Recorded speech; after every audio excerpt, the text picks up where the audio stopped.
À la traversée de cette année, franchement, si nous disons la vérité, lorsque tu as été à cette traversée, tu as dit à Dieu, Père, je ne veux plus revivre le même cycle que je vivais. Je ne veux plus commettre les mêmes choses. Mais bizarrement, c'est comme si Dieu ne t'a pas attendu. C'est comme si Dieu ne t'a pas répondu. Mon frère, cet combat est réel. Cet combat, c'est quelque chose que la plupart des jeunes, la plupart des personnes sont en train de vivre. Même moi qui te parle ici, nous sommes tous dans ce combat. Tu n'es pas seul dans ce combat. Mais sache que ce n'est pas fini. Il y a toujours un moyen de sortir. C'est Dieu même l'a dit dans sa parole. C'est moi qui permets la tentation. Mais Dieu ne va pas te tenter. C'est notre propre convoitise qui fait que nous sommes tentés. Je veux te dire quelque chose. Sache que ce n'est pas fini. Mais il y a une chose que le diable nous a volé, c'est le sacrifice que nous devons faire. Le sacrifice. Le diable nous a vraiment volé cela, mon frère, mon ami, ma soeur. Le diable nous a volé vraiment ce sacrifice, cette discipline spirituelle. Une fois, si seulement nous pouvons consacrer au moins 1 heure de temps par jour. Seulement nous pouvons, parfois même certains, nous consacrons au moins 30 minutes ou bien 15 minutes. Mais ce qui se passe, c'est toujours la même chose. Ça fait même que les grands projets que tu as, ces projets sont en retard. Les projets sont repoussés à demain. Et ça engendre la procrastination.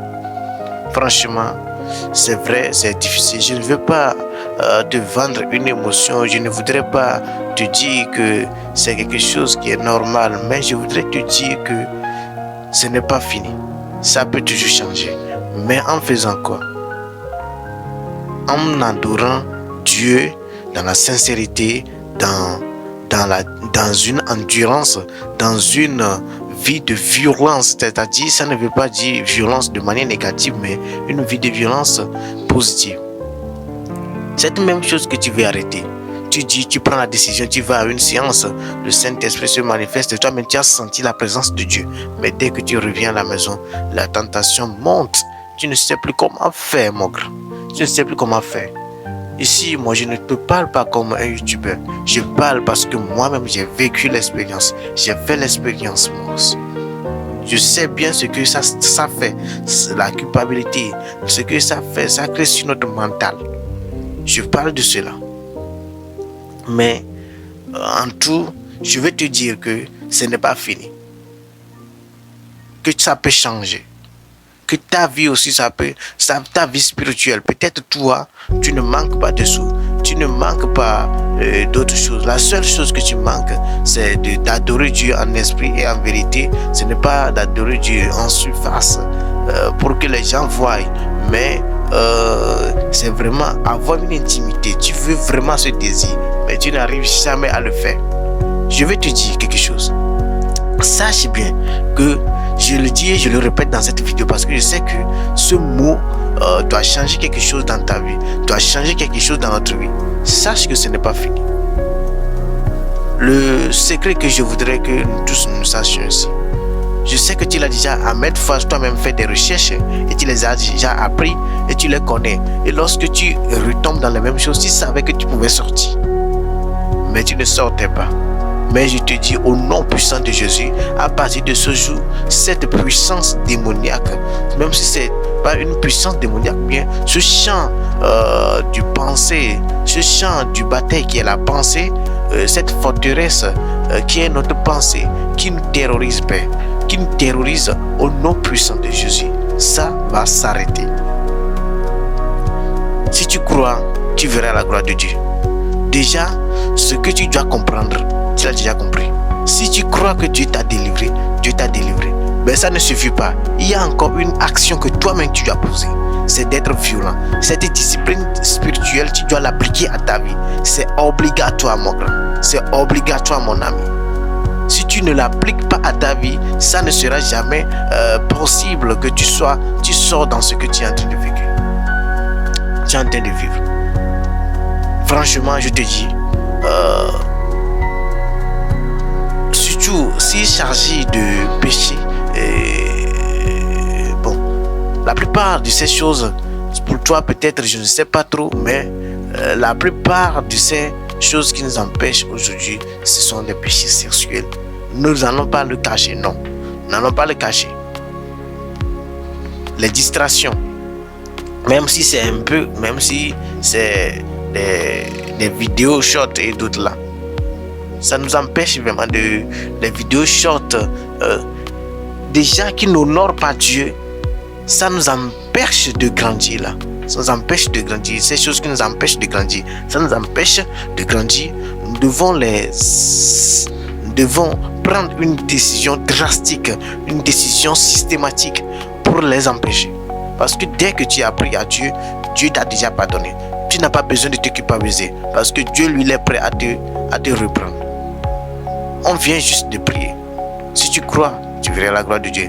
Mais la seconde chose que je voudrais que tu comprennes, que nous comprenions, est que la discipline que tu as déjà appris, qui dit que lorsque tu es seul,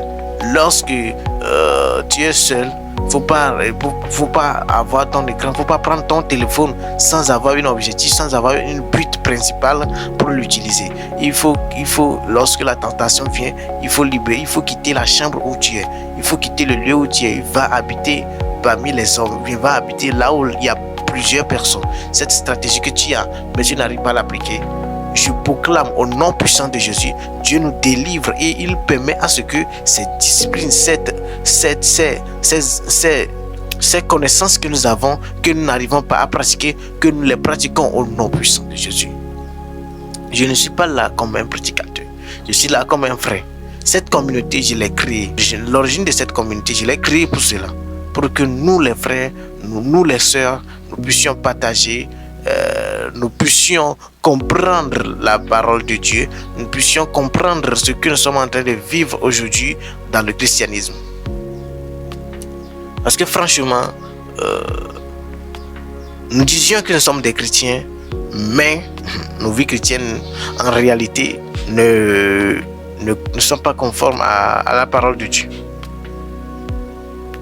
C'est pourquoi, mon frère, ma soeur, je voudrais t'inviter que cette connaissance que tu as déjà appris, qui dit que tu dois fuir l'impudicité, quelque autre péché que l'homme commet, ce péché est hors du corps. Ça ne viendrait pas d'une seule journée, parce que ça serait dur, parce que tu veux prendre une décision. Moi, mon expérience a duré au moins 1 an, 3 ans. Bon, de 1 an à 3 ans, j'ai commencé à lutter, j'ai commencé à chercher, mais par la grâce de Dieu, je peux aujourd'hui dire que si je vis, et si je suis un chrétien, si je suis encore éteint et je suis un chrétien, je n'ai pas abandonné Christ. C'est la grâce qui l'a permis. Déjà, je voudrais encore te rappeler quelque chose. Tant que tu n'as pas abandonné Jésus, il y a encore de l'espoir. Tant que tu n'as pas nié Jésus, il y a encore de l'espoir pour toi. Sache-le bien, il y a encore de l'espoir pour toi. Alors, une chose que je vais aimer que tu puisses faire, une chose que je vais aimer que tu commences à appliquer, à t'obliger à faire dans ta vie maintenant, c'est cette discipline que tu as appris.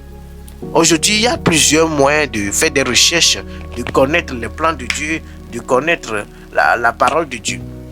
Aujourd'hui, nous avons l'intelligence artificielle. Ça, c'est un secret que je te dis. Si tu ne l'as jamais fait, mais si tu es quelqu'un qui fait les investigations, qui va sûrement l'utiliser. Il y a des intelligences artificielles qui te permettent de connaître la parole de Dieu, qui te permettent, même si cette intelligence artificielle n'est pas créée spécialement pour les recherches bibliques, oui, il peut, tant que cette intelligence artificielle est capable de faire des recherches, il va te fournir des connaissances. Il va te dévoiler les choses que tu n'as jamais compris. C'est vrai, c'est Dieu qui devait faire cela. Mais même la parole de Dieu a dit que à chaque génération avec son évolution. Si aujourd'hui tu n'as pas pu te discipliner pour que Dieu même te révèle les choses, au moins quand tu as la grâce de faire des recherches sur ta propre vie, je t'invite à utiliser ChatGPT, bien Claude, pour lui poser des questions si tu te sens un peu confus. Ça, je te prie aussi de ne pas prendre ChatGPT ou bien Claude comme Dieu est non. Parce qu'il ne peut jamais changer Dieu. Il ne peut jamais changer Dieu. Il ne peut jamais prendre la place de Dieu. Sache-le bien.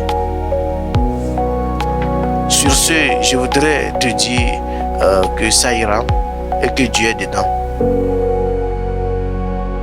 Vous a aidé à mieux comprendre, pensez à vous abonner pour ne pas manquer nos prochaines vidéos. Merci et que Dieu vous bénisse.